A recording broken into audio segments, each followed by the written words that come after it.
Welcome to the Allegory of Spots podcast series. Thank you for joining. In each episode, we introduce a new spot. We talk about how spots hinder our progression mentally, emotionally, spiritually, and physically, and how to overcome any spot that may be holding you back. As you begin to move and apply the things you learn, you will start to see weaknesses become strengths. You will begin to see and feel greater light come into your life. Hello, I am Lisa, and welcome to the Allegory of Spots. And for this discussion, we have work to do, because today the words are jealousy and envy. Many of us struggle with these spots. Let's do an exercise together. Let's get a pen and a paper, whatever you want to do to make a list. I'll wait till you get that. All right, we're ready? So what we want to do is make a list of experiences and thoughts of when you are jealous or when you have envy. Let's talk to our spouse, our partner, our child, our friends. Let's chat about what makes us jealous, what makes us envious. Does someone appear to have it all? Perhaps they have a better relationship, a stronger marriage, or better attributes like eyes or hair. Yes, we often admire other people's beauty, other people's successes, but what is the tipping point to the damaging feelings of jealousy and envy? Do you wish you had what someone else has so much that it ruins your day?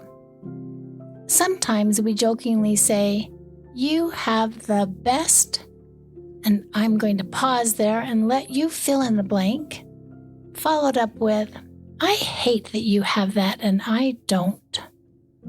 So, are you bitter? Is this in your heart? To the point of resentment? To the point of hatred?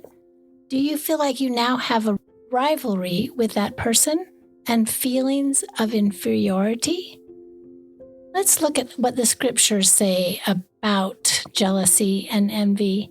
Let's go to James in the New Testament, chapter 3, verse 14. "But if ye have bitter envying and strife in your hearts, glory not and lie not against the truth."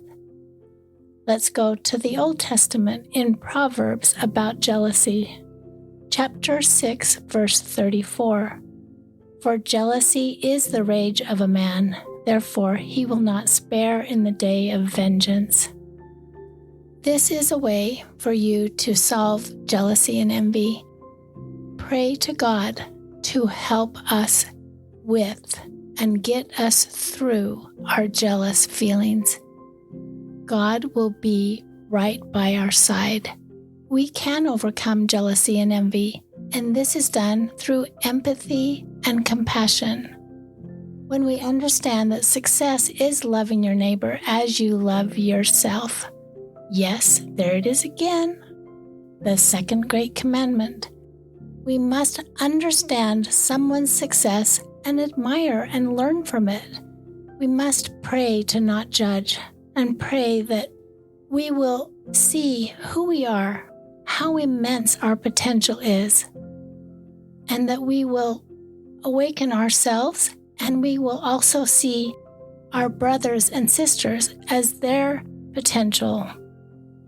To understand someone's success, we can admire and learn from that. We can pray to not judge and pray that God will awaken us to see who we are and how immense our potential is. Pray for those around you. Pray for their welfare. Pray for their well-being. Let's all pray for each other with empathy and with compassion. We hope that you've heard the Spirit or felt the Spirit of God urging you to cleanse your life as you've listened to the various spots in the podcast series. There are a few easy steps to remove the spots from your life. The process isn't hard, and once mastered, you will use the process over and over again, going deeper into your soul to be clean and spotless. The first step is to start by making a comprehensive list of all the things in your life you need to get rid of, repent of, or be healed from. You will know your list is complete when you feel you have included all the items that come to mind. The next or second step is to take an inventory of what you're feeding your spirit, because what you feed your spirit is what feeds your flesh. Your body will follow your spirit, so feed your spirit what you want to become. Third, you've identified the spots. Now let's get rid of them or cast them off. Here's how you do that. Present your list to God through prayer.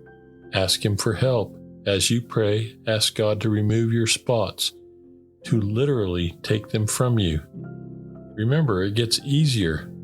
You may have heard this teaching by David O. McKay in one of the previous episodes. Your weakest point will be the point at which Satan tries to tempt you and will try to win you. And if you've made it weak before you have undertaken to serve the Lord, He will add to that weakness. Resist him and you will gain in strength. He will tempt you in another point. Resist him and he becomes weaker and you become stronger. Ask God to remove and offload all your burdens, stresses, and concerns. Stop trying to carry them alone. They weren't meant for you to carry. It'll only bring you continued suffering, poor health, and distress to carry them. The last or fourth step. Once you've finished steps 1 to 3, start the process again. Only this time, you're going to travel a little deeper into your soul, searching out even the smallest of spots you might have overlooked or not even recognized. Ask God to reveal them.